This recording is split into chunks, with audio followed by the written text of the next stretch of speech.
Hello viewers, हम तैयारी कर रहे हैं कक्षा 9वीं गणित ब्रिज कोर्स की। और आज हम इसमें करने वाले हैं कार्यपत्रक 1 जो कि पेज नंबर 5 का है। ठीक है, पेज नंबर 5 का जो कार्यपत्रक है वह हम तैयार करेंगे। और इसके पहले ब्रिज कोर्स में गिनती दे रखी है, अंकों और शब्दों में हमें आनी चाहिए। और इसके साथ ही पहाड़े दे रखे हैं 1 से लगाकर 20 तक के, और वो भी हमें याद होने चाहिए जिससे कि हम आगे के क्वेश्चन आसानी से कर सके। तो शुरू करते हैं। प्रश्न नंबर पहला है, नीचे लिखी संख्याओं को शब्दों में लिखिए। तो ये जो संख्याएं लिखी है इन्हें शब्दों में लिखना है। और ये कक्षा 9वीं का ब्रिज कोर्स है।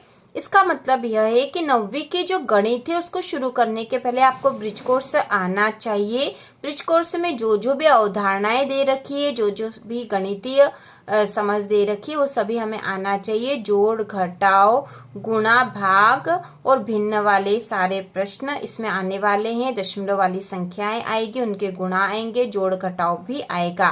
तो शुरू करते हैं। तो पहला प्रश्न है, नीचे लिखी संख्याओं को शब्दों में लिखिए। इसमें पहला जो लिखा है यहाँ पे 57, और इसे हम यहाँ शब्दों में लिखेंगे 57। इसके बाद अगली जो संख्या वह है 67, इसे हम यहाँ शब्दों में लिख देंगे 67। उसके बाद है 69, तो यहाँ लिख देंगे 69। अगला है 79 है, तो इसको लिखा जाता है 79। इसके बाद है 87, तो इसको हम लिखेंगे 87। अगला जो छठा है शब्दों में लिखना है यहाँ पर, ये है 89, तो इसको जब लिखा जाता है तो 89 लिखा जाता है, या 89 भी कहते हैं इसको, और लिखा जाता है 89। इसके बाद है 76, तो इसको हम लिखेंगे 76। इसके बाद है 39, तो इसको लिखते हैं 39। यदि आप 39 भी लिखते हो तो राइट है। इसके बाद है 37 और 43। तो इस प्रकार से हमने शब्दों में लिख दिया है। इसके बाद अगला प्रश्न है, संख्याओं को घटते क्रम में लिखे। तो इन संख्याओं को घटते क्रम में लिखना है। ठीक है, घटते क्रम में लिखने के लिए सबसे पहले हमें सबसे बड़ी संख्या लिखनी है, फिर उसके बाद उससे छोटी, फिर उससे छोटी। तो इस प्रकार से हम घटते क्रम में लिखेंगे। तो यहाँ पे जो सबसे बड़ी संख्या, हम ऐसे इकाई और दहाई वाली संख्या है या दहाई तक की संख्या है, तो हम ऐसे देखकर भी बता सकते हैं कि सबसे बड़ी संख्या इसमें कौन सी है। तो इसमें सबसे बड़ी है 97, तो सबसे पहले सबसे बड़ी लिख लेते हैं 97। अब इसके बाद इससे छोटी यहाँ पे है 89 और ये है 87, तो 89 बड़े होंगे तो बड़ी लिखेंगे यहाँ पर, क्योंकि हम घटते क्रम में लिख रहे हैं। और इसके बाद इससे छोटी वाली आ जाएगी 87। इसके बाद बचे हैं 79 और 69, तो पहले 79 आएगी और फिर 69 आएगी। ठीक है, तो इस प्रकार से हमने इसको घटते क्रम में लिख दिया है। इसके बाद जो दूसरा नंबर का प्रश्न है वह है संख्याओं को घटते क्रम में लिखे। तो इसको भी घटते क्रम में लिखना है। तो यहाँ दे रखा 265, 267, 263, 235 और 294। और ये जो संख्या इसमें 4 वाला अंक है इकाई, ये दहाई और ये सैकड़ा है। तो इसको इस तरह से भी हम ढूंढ सकते हैं, क्योंकि इसको घटते क्रम में लिखना, तो इसमें सबसे पहले हमें बड़ी लिखनी पड़ेगी, फिर उससे छोटी, फिर उससे छोटी। तो इस प्रकार से घटते क्रम में लिखा जाएगा। तो घटते क्रम में लिखने के लिए सबसे पहले हमें सबसे बड़ी संख्याएं लिखनी है। तो इनमें सबसे बड़ी संख्या कौन सी होगी? तो यहाँ पे देखो इकाई, दहाई और सैकड़ा। सैकड़ा के सबसे पहले सैकड़ा वाली अंक देख लेते हैं। तो सैकड़ा वाला अंक यहाँ पे 2 है, यहाँ पे भी 2 है, यहाँ पे भी 2 है, यहाँ पे भी 2 है और यहाँ पे भी 2। तो सैकड़ा वाला अंक तो सभी पांचों संख्याओं में समान है।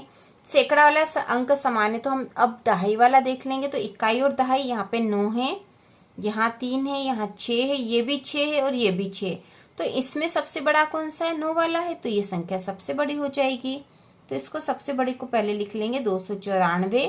अब इससे हमें इससे छोटी चाहिए, तो यहाँ तो 3 है और यहाँ 6, 6, 6, तो 6 वाली इसके बाद आएगी।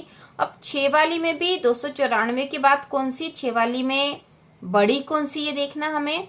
तो यहाँ पे अब देखो इकाई, दहाई, सैकड़ा। सैकड़ा के स्थान पर तीनों में 2 है, दहाई के स्थान पर 6 है। तो अब इकाई वाला अंक देखेंगे, यहाँ 3 है, यहाँ 7 है और यहाँ 5 है। तो बड़ा कौन सा? 7 है, तो ये संख्या बड़ी होगी, तो यहाँ लिख देंगे 267। अब इसके बाद यहाँ पे 3 है और यहाँ 5 है, तो ये संख्या बड़ी होगी, तो यहाँ लिख देंगे 265। इसके बाद 263 आ जाएगा, तो हम यहाँ लिख देंगे 263। और इसके बाद जो संख्या बची है वह है 235। ठीक है, ये सबसे छोटी है, तो सबसे छोटी वाली आखिरी में आएगी क्योंकि हम घटते क्रम में लिख रहे हैं। इसके बाद अगला जो प्रश्न है वह भी इसी प्रकार से है और यहाँ पर इकाई, दहाई, सैकड़ा और हजार तक की संख्या दे रखी है। हजार वाली संख्या है ये। तो पहली जो संख्या वह है 4325, दूसरी 4332, 4326, 4336, 4328। तो इसको घटते क्रम में लिखना। तो घटते क्रम में लिखने के लिए सबसे पहले हमें सबसे बड़ी संख्या लिखनी होती है, फिर उसके बाद उससे छोटी, फिर उससे छोटी। तो इन संख्याओं में सबसे बड़ी संख्या कौन सी है? तो इसको देखने का तरीका यह होता है तो कि इसमें सबसे जो कहाँ तक की संख्या है, तो इकाई, दहाई, सैकड़ा, हजार तक की संख्या है। तो हजार वाला अंक देख लो पहले। तो हजार वाले अंक में तो सब में 4 है, मतलब हजार वाला अंक सब में बराबर है। अब हम सैकड़े वाला अंक देखेंगे तो यहाँ 3 है, यहाँ 3 है, यहाँ 3 है, यहाँ भी और यहाँ भी। तो सैकड़ा में भी सब में 3 है। तो अब हम दहाई वाला अंक देखेंगे तो यहाँ 2 है, 3 है, फिर 2 है, फिर 3 है और फिर 2 है। तो दहाई में 2 को छोड़ देंगे, 3 वाला अंक बड़ा है, तो 3 यहाँ पे है, 3 यहाँ पे है और 3 यहाँ पे है। तो 2 संख्याओं में 3 है दहाई के स्थान पर। तो अब इसमें इकाई वाला अंक देखेंगे तो इकाई में 6 है और इसमें 2 है। ठीक है, तो 6 वाला अंक बड़ा है, मतलब ये संख्या बड़ी है, तो इसको लिख देंगे 4336 और उसके बाद बचा है 4332। ठीक है, तो दहाई के स्थान पर 3 अंक वाली संख्याओं को देख लिया है। अब हम दहाई के स्थान पर 2 वाली संख्याओं को देखेंगे तो यहाँ पे 2 है, यहाँ पे 2, यहाँ पे 2। तो इसमें 2 वाली दहाई पे बराबर है। अब हम इसमें इकाई का देखें तो यहाँ इकाई में 8 है, यहाँ 6 है और यहाँ 5 है। तो इसमें बड़ी कौन सी होगी? 8 वाली। तो यहाँ लिख देंगे 4328। ठीक है, इसके बाद 4328 के बाद यहाँ पे 6 वाली आ जाएगी, मतलब 4326। तो हम यहाँ लिख देंगे 4326 और अब इसके बाद आ जाएगी 4325। तो यहाँ ऊपर जगह नहीं, तो हम यहाँ लिख देंगे 4325। तो इस प्रकार से हमने इसको घटते क्रम में लिख दिया। तो इस प्रकार से लिखा जाएगा घटते क्रम में। अब अगला जो प्रश्न है वह है रिक्त स्थान भरिए। यहाँ रिक्त स्थान भरिए में गुणा दे रखा है, मतलब 15 का गुणा 7 में करना है, 12 का गुणा 5 में करना है, 13 का गुणा 9 में करना है, 9 का गुणा 7 में, 11 का 8 में गुणा है। इसी प्रकार 14 का गुणा 7 में है, 16 का गुणा 6 में है, 17 का गुणा 7 में है, 19 का गुणा 3 में है और 18 का गुणा 4 में। तो इसको देख के आप समझ ही गए होंगे कि एक तरह से पहाड़े हैं।